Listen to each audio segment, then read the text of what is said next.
The ruins of Earth stretched far beyond the horizon, remnants of a war so fierce that even the land itself seemed to bear scars. The once mighty cities now stood as skeletal silhouettes against the blood-orange sky, a stark testament to humanity's resilience and its folly. It had been only months since the Invid Regists had abandoned the planet, leaving behind a fractured, hollow victory. Peace, if it could be called that, clung to survivors like a fragile mist, always ready to evaporate under the first sign of true conflict. Scott Bernard watched the wind tug at the broken banners of fallen fortresses. Once, he had dreamed of this moment, the defeat of the Invid, the return to normalcy, but reality felt more like a prolonged sigh of exhaustion than a triumphant roar. His armor, battered and scratched, fell heavy with each step across the devastated plains. Somewhere in the hollow spaces of his mind, he wondered if winning had really changed anything at all. Beside him walked Ariel, the Invid princess who had forsaken her own kind to fight for humanity. Her long silver hair shimmered faintly under the dying light, her violet eyes reflecting a sadness deeper than any words could capture. Though her blood was not entirely human, her heart beat for Earth now, and for Scott, a loyalty that cost her everything. Yet trust remained a delicate, flickering candle between them, vulnerable to the slightest breath of doubt. Behind them, the settlement known simply as Base 6 sprawled across the broken landscape, a patchwork of salvaged metal and stubborn hopes. It served as a rallying point for refugees and soldiers alike. Within its battered walls, old heroes and new recruits mingled, bound together by the simple desire to survive. Among them stood Vince Grant, stalwart and grim, his broad shoulders carrying the burden of command. Years away from Earth had changed him, hardening his resolve, deepening the furrows in his brow. His mission had once been exploration, but now it was salvation. Vince's second-in-command, Maya Sterling, moved like a phantom through the camp, her piercing gaze constantly scanning for threats. Daughter of legendary warriors Max and Maria Sterling, Maya bore her parents' legacy with an unspoken pride, though she rarely spoke of it. She knew better than most that bloodlines alone did not win battles. Skill, grit, and adaptability did. And she intended to prove herself anew, even if it meant leading the charge into another unwinnable war. The first hints of a new threat arrived not with violence, but with promises. They came cloaked in brilliance, the Haydonites. Their emissaries appeared as shimmering, ethereal forms, offering humanity gifts of unimaginable technological advancement. They spoke of friendship, of common enemies, of shared destinies. And humanity, bruised and weary, embraced them. Vince himself had authorized the integration of Haydonite shadow technology into Earth's battered fleet, an upgrade that made human vessels nearly invisible to conventional sensors. It seemed salvation had arrived at last. Scott watched the unveiling ceremony with folded arms, a knot of unease tightening in his gut.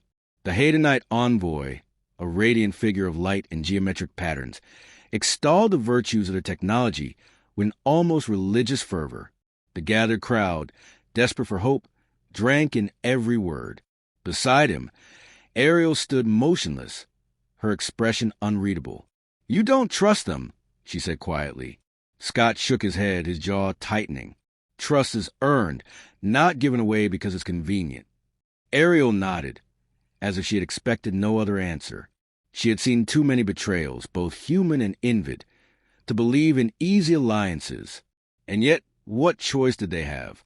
Without allies, humanity would be swallowed whole by whatever threats still lurked among the stars. That night, under the skeletal canopy of a ruined skyscraper, Vince called a meeting of the senior officers. The mood was somber, the flickering holographic displays casting sharp shadows across worn faces. Reports indicated pockets of resistance, remnants of the Invid who had refused the Regists' call to withdraw, but nothing that could not be handled. No, the real concern was the silence. Deep space patrols had gone missing.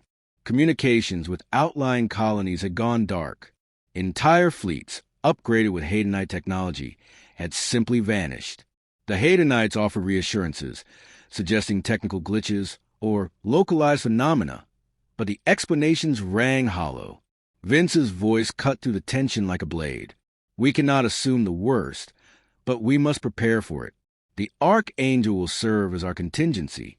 If things go sideways, we evacuate key personnel and civilians. We regroup. We survive. Scott frowned.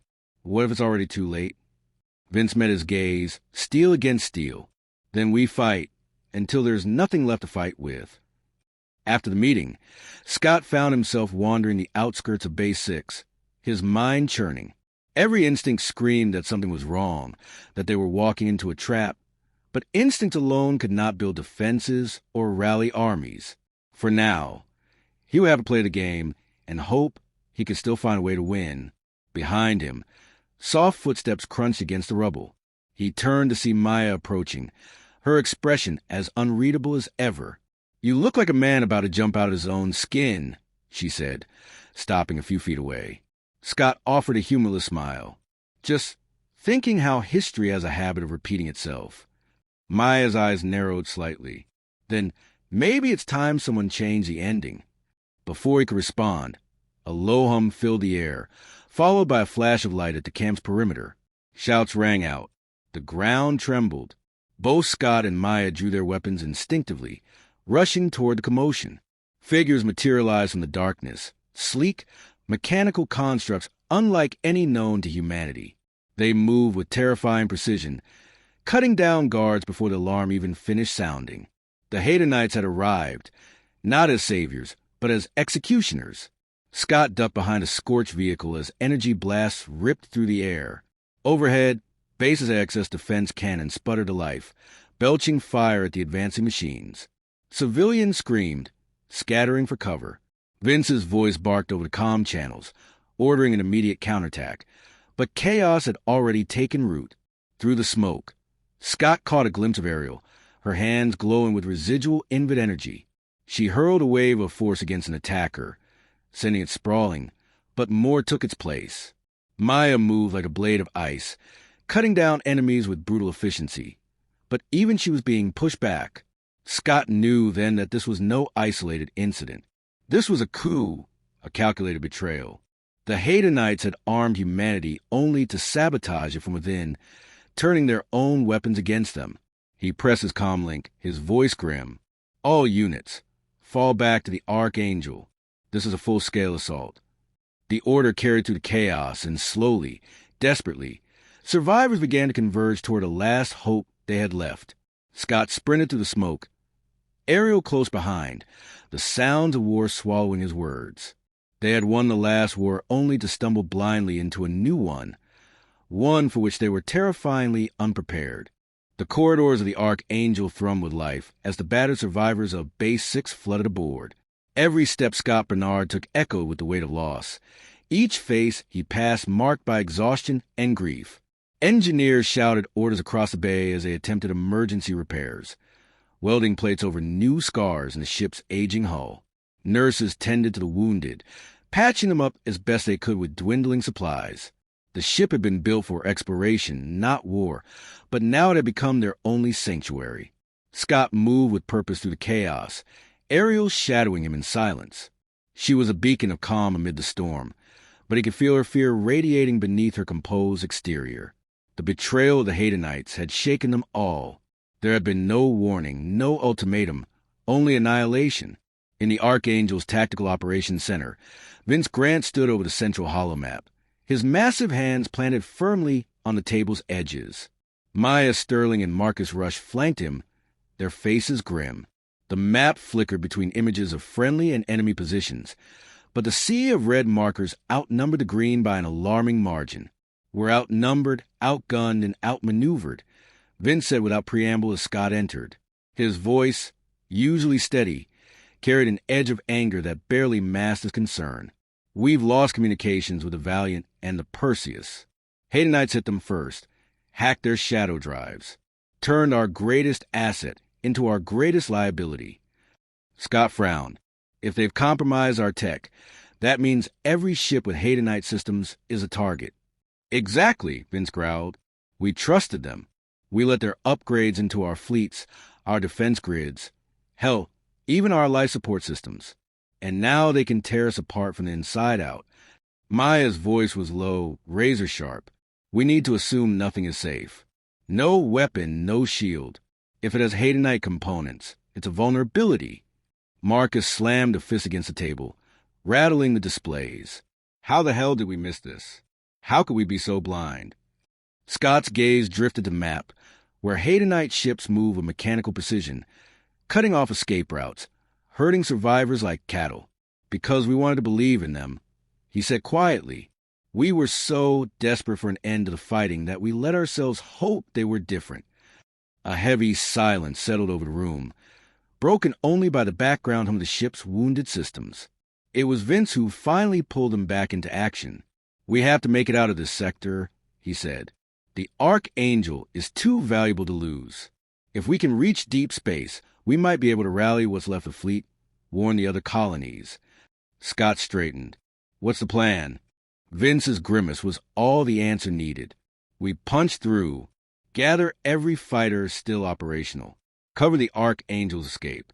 If we have to leave people behind. He let the sentence trail off, but the implication was clear. Maya didn't flinch.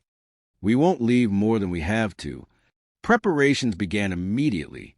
Pilots suited up with mechanical precision, the weight of survival, leaving no room for ceremony. Maya led the charge, checking weapon loads and systems on the battered Veritechs.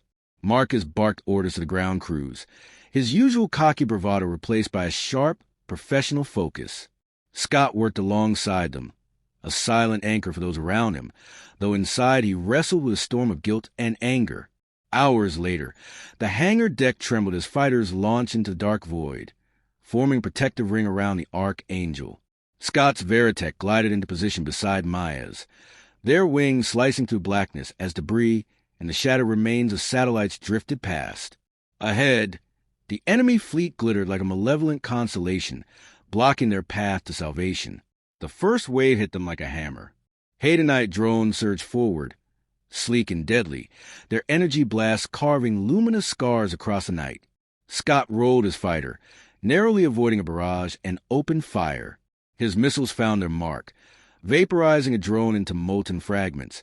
But for every one they destroyed, 3 more took its place. Stay tight. Maya's voice crackled over the comms. Protect the Archangel at all costs. The battle raged, an endless swirl of light and death.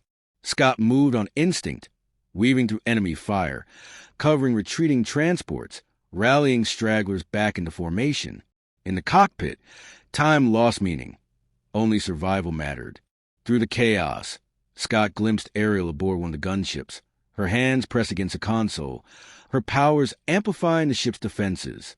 Her presence was a beacon, a reminder of what they were fighting for, not just survival, but the hope of something better beyond the endless wars. A shockwave rattled Scott's fighter as a nearby cruiser exploded. Static filled the comms. He caught Vince's voice through the interference. We've got an opening. All ships move now. The Archangel surged forward, engines burning hot.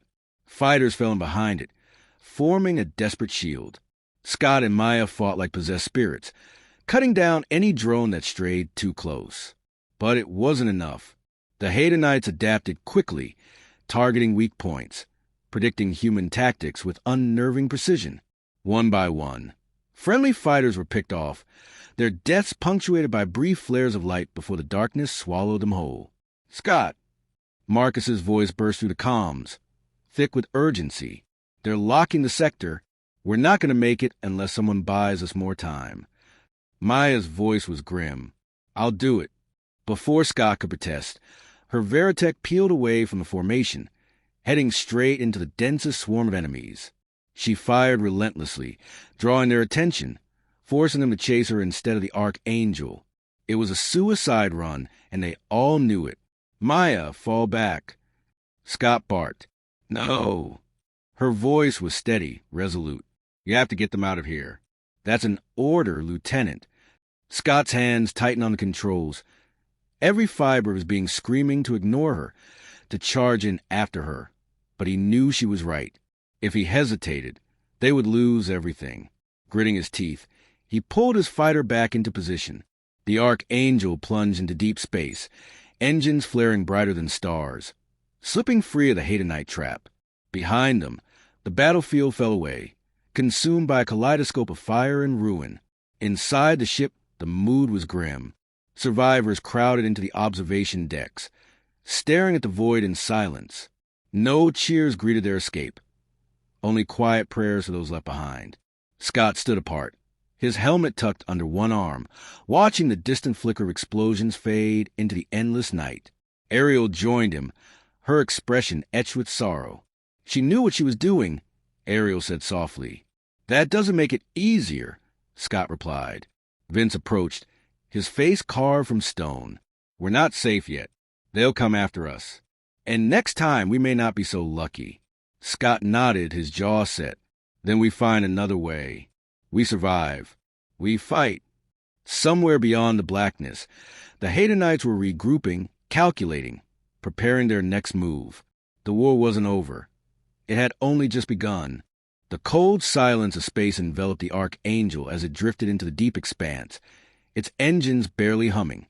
The vastness outside seemed endless, the stars cold pinpricks against the infinite black. Inside, however, the ship was anything but quiet. It buzzed with the frantic activity of a crew struggling to hold on to what little they had left. The ship's corridors, once a place of cautious optimism, now felt like a graveyard of lost hopes. Scott Bernard leaned against the cold metal of the wall, staring at the shimmering stars ahead through the observation window. His reflection, distorted by the curvature of the glass, seemed almost like a ghost, an echo of the man who had once believed in the future. Now, that future seemed as distant as the stars themselves. The mission to warn the other colonies had failed before it had even truly begun. Their resources were dwindling, and the Haydonites, having crippled their fleet, were still out there, waiting. A gentle hand touched his shoulder, pulling him from his thoughts. He turned to see Ariel, her violet eyes carrying a depth of understanding that few others possessed. She had been his anchor throughout this war, but even she seemed to bear the weight of their situation with a quiet resolve that almost frightened him. They're not going to stop, are they? Scott's voice was barely a whisper, his words more to himself than to her. No, Ariel replied simply. But neither will we. Her words were a steadying force, but Scott couldn't shake the growing sense of helplessness gnawing at him. They were outmanned, outgunned, and now, even the allies they had placed their trust in had turned against them. The once hopeful alliance with the Haydonites was nothing more than a shattered illusion. As if on cue, the comms crackled to life. Vince Grant's voice, strained but resolute, cut through the static. All senior officers to the command deck. Now! Scott exchanged a glance with Ariel, and they both made their way to the bridge, the rhythmic thumping of their footsteps echoing through the silent ship. The command deck was a war room, alive with activity despite the disarray. Tactical officers sat hunched over their consoles, their faces lit by the dim glow of holographic displays. The situation was dire, something Scott could feel deep in his bones. Vince stood at the center of the chaos, his broad frame imposing even in the face of mounting defeat.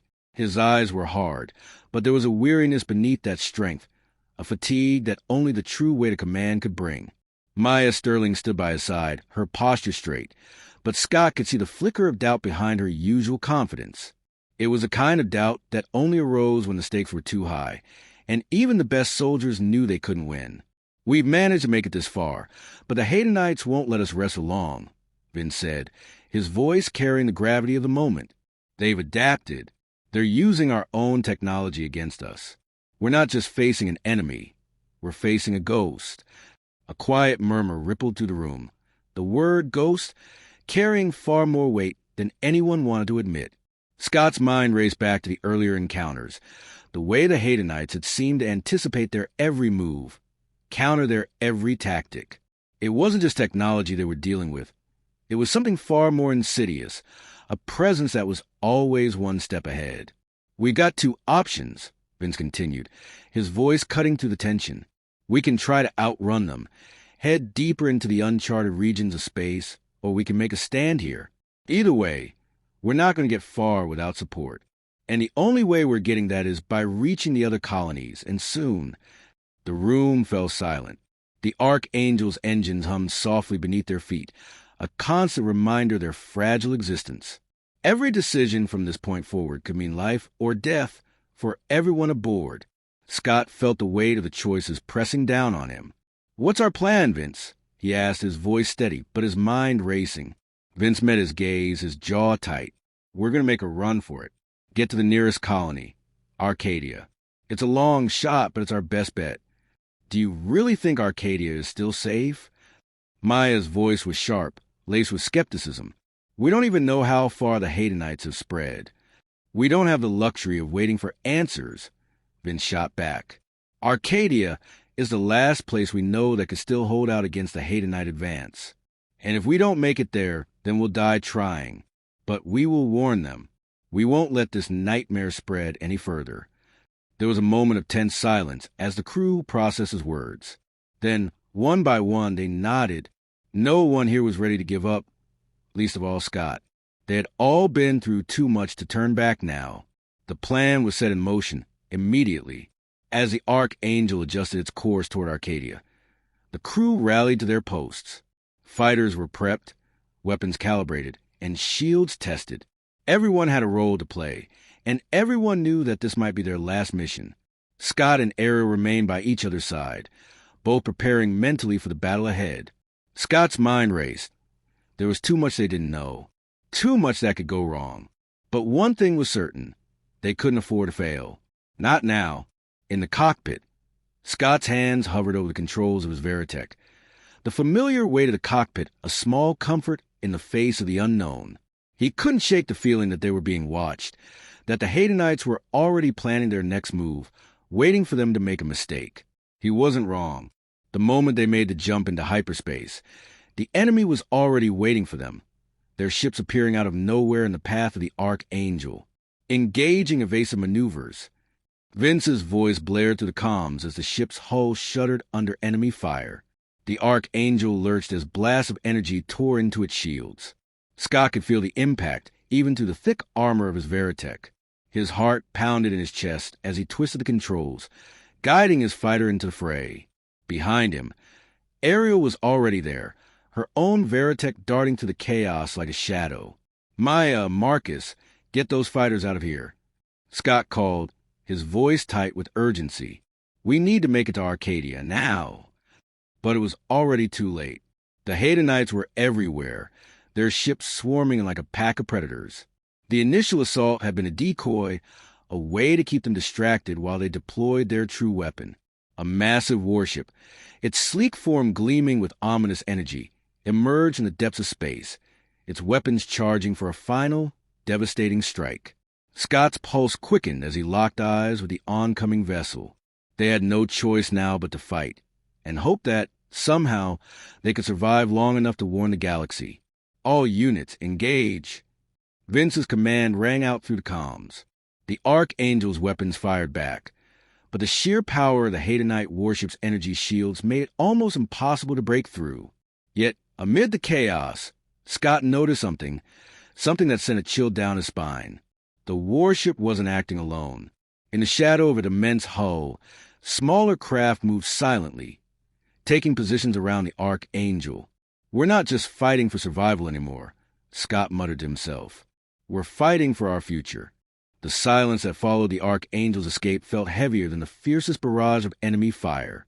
Drifting in the black void, Scott Bernard struggled to stabilize his damaged Veritech, alarms flashing a desperate chorus across his cockpit. His breath was ragged, his muscles tight from the endless hours of combat. But the mission was not over. It never really ended.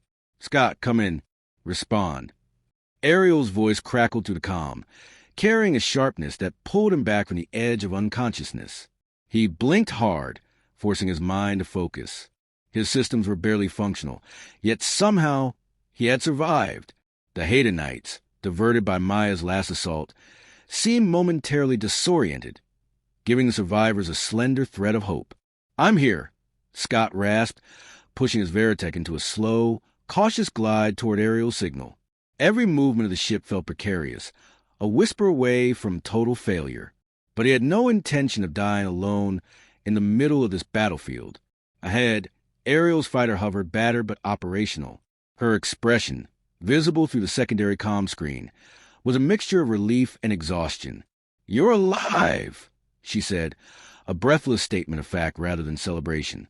"Thanks to you," Scott answered, offering a ghost of a smile. He scanned the battlefield. Debris floated like drifting tombstones across the stars. Smoke and twisted metal marked where friends and enemies alike had fallen. Of the original escort wing, only a handful of ships still sent out transponder signals. "We need to regroup," Ariel said. "Find any other survivors and get to the fallback point." Scott's hands tightened around the controls. His instinct screamed to push forward, to fight back, but the rational part of him knew the truth. They were outnumbered, outgunned, and barely hanging on. "Lead the way," he said quietly. Their ships moved cautiously through the wreckage, searching for any signs of life. Static-laden calls for help echoed through their comm systems, some so faint that they barely registered. Here and there, they found survivors, crippled fighters, escape pods drifting aimlessly. Each rescue was a small victory, a defiant refusal to surrender to the cold void. As they gathered the remnants of their force, the full weight of their losses began to settle on Scott's shoulders. He thought of Maya, charging into the Haydonite warship, a blaze of fire and fury. There had been no final word, no farewell, just the grim necessity of sacrifice. It gnawed at him, a hollow ache that no amount of survival could fill. When they finally reached the fallback point, an abandoned debris field hidden from direct sensor scans, the survivors took stock of what remained. Less than a third of their original fleet. Supplies critically low. Morale even lower. Vince Grant's face appeared on the primary comm channel, his usual commanding presence dulled by the sheer scale of the disaster. "We have to assume Arcadia made it through safely," Vince said, his voice hoarse. "Our priority now is survival, repairs, resupply, and regrouping for return Allied space. If we let the Haydonites pick us off, everything Maya, Marcus, and the others fought for would have been for nothing." The mention of Marcus, a young, brilliant pilot who had idolized Scott, felt like a fresh wound.